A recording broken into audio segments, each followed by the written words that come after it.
ఆంధ్ర తెలంగాణలో తక్కువ ఫీజులతో high quality results ఇస్తున్న ఏకైక సంస్థ Tirumal IAS institute. Welcome to Suman TV. తెలంగాణలో రైతు బంధు అదే రైతు భరోసాకి సమయం వచ్చేసింది. దసరా పండుగ మహా అంటే ఇంకా 20 రోజులు కూడా లేదు. ఈ 20 రోజుల్లో దసరా పండుగ నాటి నుంచి రైతులకి బ్యాంకు ఖాతాలు మళ్ళా టింగ్ టింగ్ టింగ్ అని మోగే అవకాశం కనిపిస్తోంది.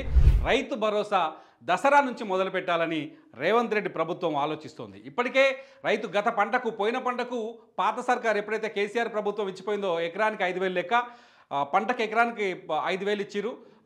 ఇప్పుడు అంటే సంవత్సరానికి 10,000 ఇచ్చిరు. కొత్త ప్రభుత్వం ఏదైతే కాంగ్రెస్ ప్రభుత్వం గతంలో కాంగ్రెస్ ఎన్నికల మేనిఫెస్టోలో ఏదైతే పెట్టిందో అందులో రైతు రుణమాఫీ ప్రక్రియను దాదాపు పూర్తి చేసింది తెలంగాణ ప్రభుత్వం కాంగ్రెస్ ప్రభుత్వం. ఇప్పుడు రైతు భరోసా కూడా మొదలు పెట్టాలని నిర్ణయించుకుంది. ఈ పంటకు రైతులందరికీ పెట్టుబడి సాయం అందబోతుంది. గతంతో పోలిస్తే ఈసారి 2,500 రూపాయలు అదనంగా వచ్చే అవకాశం కనిపిస్తుంది. ఇప్పటికే దీనికి సంబంధించిన విధి విధానాలను ఖరారు చేయడం కోసం సబ్ కమిటీని ఏర్పాటు చేసింది ప్రభుత్వం. సబ్ కమిటీ జిల్లాల వారీగా మండల కేంద్రాల వారీగా అభిప్రాయాలని తీసుకుంది. ఎవరెవరికి రైతు బంధు వేయాలి. గతంలో రైతు బంధు ఎట్లుండే అంటే పట్టా పాస్ పుస్తకంలో భూమి ఉంటే చాలు వాళ్ళందరికీ రైతు బంధు వచ్చింది. అది గుట్టనా లేకపోతే రోడ్డా లేకపోతే గైలా లేకపోతే చౌడ భూములా అన్న పంట వంతదా పంట వండదా ఏమి లేకుండే. ఇప్పుడు అందరికీ ఎకరం ఉంటే చాలు దానికి 5,000 వచ్చేది. ఇప్పుడు అట్లా కాదు. ప్రభుత్వం ఈసారి రూల్స్ను మార్చే అవకాశం చాలా స్పష్టంగా కనిపిస్తుంది. ఇప్పటి సబ్ కమిటీ ఇప్పటికే దీనిపైన వర్కౌట్ చేసింది, కొన్ని విధి విధానాలని రూపొందించింది. నిజానికి పంటకు గతంలో రేవంత్ రెడ్డి సర్కార్ ఏం చెప్పింది, 7,500 పంటకి 7,500 వేస్తామని చెప్పింది. 7,500 రూపాయలు వేస్తామని చెప్పింది పంటకి. సో సంవత్సరానికి ఎంత అవుతుంది? ఇది 15,000 రూపాయలు అవుతుంది. 15,000 వేయబోతుంది. ఏడాదికి 15,000 వేస్తుంది. పంటకు 7,500. సో మొత్తానికి ఈ దసరా నుంచి రైతుల ఖాతాల్లో 7,500 రూపాయల చొప్పున సంవత్సరానికి 15,000 రూపాయలు పెట్టుబడి సహాయం అందించాలని ప్రభుత్వం ఇప్పటికే నిర్ణయించింది. ఆల్రెడీ సబ్ కమిటీ దీనిపైన ఒక క్లారిటీ ఉంది. సబ్ కమిటీ ప్రజల నుంచి అభిప్రాయాలు సేకరించింది. ఈ అభిప్రాయాల్ని ముఖ్యమంత్రి రేవంత్ రెడ్డి దగ్గర తీసుకెళ్ళి రేవంత్ రెడ్డి ఆమోదిస్తే దసరా పండుగ నాటి నుంచే పైసలు పడతాయి. దసరా నుంచే పైసలు పడే అవకాశం చాలా స్పష్టంగా కనిపిస్తోంది ప్రభుత్వం. అయితే ఎవరికి వేయాలి రైతు బంధు?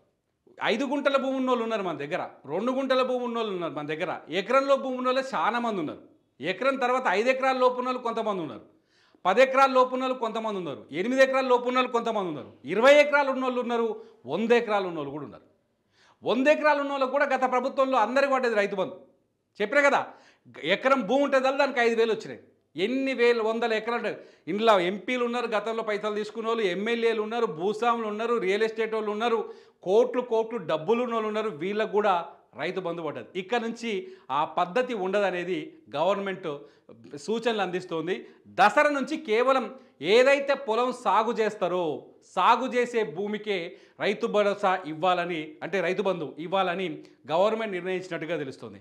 పొలం ఎంతవరకు నాటు పెడతావు, పత్తి ఎంతవరకు వేస్తావు, జొన్న ఎంతవరకు వేస్తావు, చిలకలు ఎంతవరకు దున్నుతున్నావు, ఎంత పంట పండిస్తున్నావు, పంట పండించి సాగు చేస్తున్న భూములకు మాత్రమే, ఏదైతే వ్యవసాయం చేస్తున్న భూములకు మాత్రమే ఈసారి రైతు భరోసా వచ్చే అవకాశం ఉంది.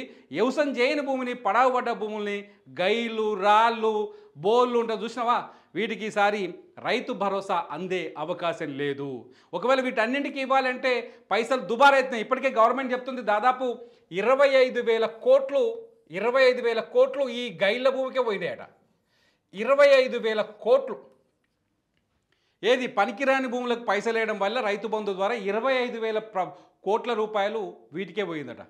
అసలైన రైతులకు అందకుండా ఎవరైతే ధరం ఎక్కువ భూస్వాములు ఉన్నారో భూస్వాములకే ఎక్కువ లబ్ధి జరిగింది అనేది ప్రభుత్వ అభిప్రాయంగా తెలుస్తుంది. ఈసారి రైతు భరోసాను మాత్రం కేవలం సాగు చేసే భూములకు మాత్రమే ఇవ్వాలి. అందరికీ ఎవరికి పడితే వాళ్ళకి ఇవ్వడానికి వీల్లేదని గవర్నమెంట్ ఆలోచిస్తోంది. కేవలం ఏ భూమి అయితే దున్నిన భూమికే రైతు భరోసా వస్తుంది, దున్నని భూమికి ఈసారి పైసలు రావాల్సి వస్తుంది. అయితే ఇంకో కొత్త పంచాయతీ వచ్చింది. కొత్త పంచాయతీ ఏంటంటే ఈ దున్నే భూమి కూడా ఎంతవరకు ఇవ్వాలి. కొందరికి 20 ఎకరాలు ఉంటుంది. 20 ఎకరాలకి ఇస్తారా? వీళ్ళకి ఏం తక్కువ ఉందంటారు. మన ఊళ్ళలోకి పోతే వీళ్ళకి ఏం తక్కువ ఉంది, 20 ఎకరాలు నాటు పెడితే ఎన్ని పైసలు వస్తాయి? 20 ఎకరాలు పత్తి పెడితే ఎన్ని పైసలు వస్తాయి, 20 ఎకరాలు మొక్కజొన్న పెడితే ఎన్ని పైసలు వస్తాయి, 20 ఎకరాలు సోయా వేస్తే ఎన్ని పైసలు వస్తాయి. ఈ 20 ఎకరాల రైతుకు గంతేనాయ్, 2 గుంటలు ఉన్నోనికి కథ గంతేనాయ్. 2 గుంటలు ఉన్న కథ కూడా గంతే అవుతుంది కదా. 2 గుంటలు ఉన్నాయన ఒక రైతే అవుతున్నాడు, 20 ఎకరాలు ఉన్నాయని కూడా రైతే అంటారు. 2 గుంటలు ఉంటానికి ఎంత పడుతుంది, 7,600 × 40 ఎంత, 1,500 1,600 కూడా పడదు. సో 2 గుంటలు ఉన్నాయనకే పైసలు తక్కువ వస్తున్నాయి, 20 ఎకరాలు ఉన్నాయనకే మళ్ళీ మూల్య పెద్దగా పోతుంది. ఇట్లాంటి వాళ్ళ పరిస్థితి ఏం చేయాలనేది ఇప్పుడు గవర్నమెంట్ ఆలోచిస్తుంది. ఇలా 2-3 ప్రతిపాదనలు వచ్చినట్టుగా తెలుస్తుంది. ఒకటేమో 5 ఎకరాలు ఉన్న వాళ్ళని ఎకరాలకే కటాఫ్ పెట్టాలని చూస్తారట. 5 ఎకరాల ఉన్న వాళ్ళకే కటాఫ్ పెట్టాలని చెప్పేసి ఒక ప్రతిపాదన వచ్చింది. అంటే ఎవరైతే రైతు ఉంటాడో 100 ఎకరాలైనా ఉండేది ఆయనకి, 100 ఎకరాలు ఉన్నా సరే ఆయనకి 5 ఎకరాలే పడుతుంది, 5 ఎకరాలకే పైసలు వస్తాయి. 100 ఎకరాలు ఉన్నా సరే 5 ఎకరాల వరకే పైసలు వెళ్ళి మిగతా దానికి ఇవ్వద్దు. అది సాగు చేసిన భూమి అయినా సరే మిగతాదంతా 100 ఎకరాల 95 ఎకరాలు సాగు చేసిరనుకో, ఆ మొత్తం 100 ఎకరాలు సాగు చేస్తే 5 ఎకరాలకే ఇవ్వాలని ఒక ప్రతిపాదన ఉంది. కొందరేమో 7.5 ఎకరాల వరకే ఇవ్వాలంటారట. ఎక్కువ మంది రైతులు 7.5 ఎకరాలు 7.5 ఎకరాల వరకు మాత్రమే రైతు బంధు ఇవ్వాలి అంటారు. 7.5 ఎకరాలే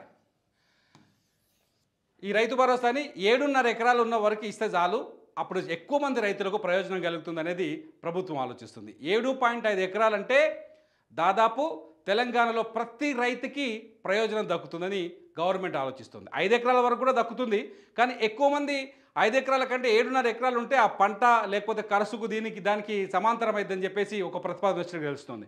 ఎక్కువ మంది మొత్తం ప్రజాభిప్రాయ సేకరణలో ఎక్కువ మంది దీనికే ఓటేసిరట. 7.5 ఎకరాలు ఉన్న వాళ్ళకు 7.5 ఎకరాల వరకు ఇస్తే చాలు, మస్తు అవుతుంది ఆడికి ఆ రైతుకి. 7.5 దాటితే ఎవరికైనా 7.5 ఎకరాల కంటే 7-8 ఎకరాలు ఉందనుకో, 5 ఎకరాలు క్లియర్గా 7.5 ఎకరాల వరకే ఇస్తే సరిపోతుంది అని చెప్పేసి. ఇంకో ప్రతిపాదన వచ్చేసి 10 ఎకరాలు కావాలని అడుగుతారట. ఇది ఎవరు రైతు ఎట్లున్నా సరే కటాఫ్ అయితే 10 ఎకరాల వరకు పెడదాం, 10 ఎకరాల వరకు పైసలు రైతు బంధు వేయాలి. 10 ఎకరాల మించిన వాళ్ళకు ఆ 10 ఎకరాల వరకు వేస్తే సరిపోతుంది. ఫర్ ఎగ్జాంపుల్ నాకు 20 ఎకరాలు ఉందనుకో, నేను 20 ఎకరాలు నాటు పెట్టినా, నాకు రైతు బంధు వచ్చేది కేవలం 10 ఎకరాల వరకే వస్తుంది. ఇక మిగతా 10 ఎకరాలకు రాదు. నాకే 10 ఎకరాల 9 ఎకరాలు ఉందనుకో, 9 ఎకరాల వరకు వస్తుంది. 8 ఉంటే 8, 7 ఉంటే 7, 6 ఉంటే 6. 10 ఎకరాల లోపు ఉన్న వాళ్ళకి మాత్రమే, అంటే 10 ఎకరాల వరకు ఒక రైతు పొలం 10 ఎకరాల వరకు ప్రభుత్వ సాయం అందుతుంది, 10 ఎకరాలు దాటిన వాళ్ళకు అందదు. దీనివల్ల ఏమైందంటే ఎక్కువ మంది భూస్వాములు ఉంటారు కదా, భూస్వాములకు కంటే పేదోళ్లకు ఎక్కువగా లబ్ధి జరిగే అవకాశం ఉంటుంది. 10 ఎకరాల లోపు భూమి కమతాలు ఉన్న వాళ్ళే ఎక్కువ మంది రైతులు ఉంటారు మన దగ్గర. కాబట్టి 10 ఎకరాల లోపు ఉన్న వాళ్ళందరికీ కూడా ఈ రైతు భరోసా ఇవ్వాలనేది గవర్నమెంట్ ఆలోచిస్తున్నట్టు తెలుస్తుంది. అయితే ముఖ్యంగా ఇలా క్లియర్గా చాలా స్పష్టంగా 7.5 ఎకరాలు వరకు చేస్తే బాగుంటుంది అనేది ఒక ఆలోచన కలుస్తుంది. ఇప్పటికే మండల స్థాయిలో, గ్రామ స్థాయిలో, ఇటు జిల్లా స్థాయిలో సమీక్షలు జరిగినాయి. రైతుల అభిప్రాయాలు తెలుసుకున్నారు, రైతు సంఘాల అభిప్రాయాలు తెలుసుకున్నారు, రైతు నాయకుల అభిప్రాయాలు తెలుసుకున్నారు. ఈ అభిప్రాయాలు అన్నింటిలో వ్యక్తమైంది ఏంటంటే 7.5 ఎకరాలు ఫైనల్ చేస్తే గవర్నమెంట్ బాగుంటుంది, 7.5 ఎకరాల వరకు రైతు భరోసా ఇస్తే బాగుంటుంది అని చెప్పేసి. 7.5 ఎకరాల వరకు ఏం చేస్తారంటే ఎకరాకి 7,500 చొప్పున పంటకేస్తారు, సంవత్సరానికి 15,000 రూపాయలు వేస్తారు. ఎకరానికి 7,500 లెక్క 7.5 ఎకరాలు వేసినా బొచ్చడు పైసలు అవుతాయి, తక్కువ పైసలు కావాయి. ఎకరానికి 7,500 లెక్క 7.5 ఎకరాల దాకా వేస్తే బొచ్చడి పైసలు అవుతాయి. 10 ఎకరాలు అయితే ఇక 75,000 దాకా వస్తాయి. 10 ఎకరాల మీద ఆలోచన వాళ్ళు చాలా తక్కువ మంది కనిపిస్తుంది. 10 ఎకరాల వరకు వద్దులే, ఎక్కువ 10 ఎకరాల వరకు గవర్నమెంట్ కూడా భారం పెరిగే అవకాశం కనిపిస్తుంది. ఒకవేళ 7.5 ఎకరాల వరకు వేస్తే గవర్నమెంట్కి ఇప్పుడైతే ఎకరానికి 5,000 ఇచ్చినప్పుడు ఏమైందంటే 7,600 కోట్లు ఖర్చు అయింది పంటకు. 7,600 కోట్లు 5,000 లెక్కించినప్పుడు, రైతు బంధు 5,000 లెక్కించినప్పుడు 7,600 కోట్లు అయింది. ఒకవేళ ఈ 7.5 ఎకరాల కటాఫ్ పెడితే కూడా గదే బడ్జెట్ వస్తుంది, 7,500 కోట్ల దాకా వచ్చే అవకాశం కనిపిస్తుందట. గవర్నమెంట్ కూడా పెద్ద భారం కనిపించే అవకాశం లేదు. ఇప్పటికే దీనిపైన సబ్ కమిటీ ఒక క్లియర్గా డెసిషన్ తీసుకుంది. సబ్ కమిటీ దీనిపైన ఇప్పటికే విచారణ మొదలుపెట్టింది. ఈ 7.5 ఎకరాల వరకు రైతు భరోసా అందించాలని ఆలోచిస్తుంది. మీరేమంటారు చెప్పండి? రైతు భరోసా అంటే రైతులకి, మనకు రైతు బంధువులకి వేస్తుందిగా పంట కింద, ఈ రైతు భరోసా ఎన్ని ఎకరాల వరకు వేస్తే రైతులకు న్యాయం జరుగుతుంది, ఎన్ని ఎకరాల వరకు వేస్తే అందరికీ సమన్యాయం జరుగుతుందని మీరు అనుకుంటున్నారు? మీ అభిప్రాయాన్ని కామెంట్స్ రూపంలో నాకు తెలియజేయండి. నేను ప్రభుత్వానికి చేరే వరకు మరో వీడియో చేస్తా. చూస్తూనే ఉండండి సుమన్ టీవీ.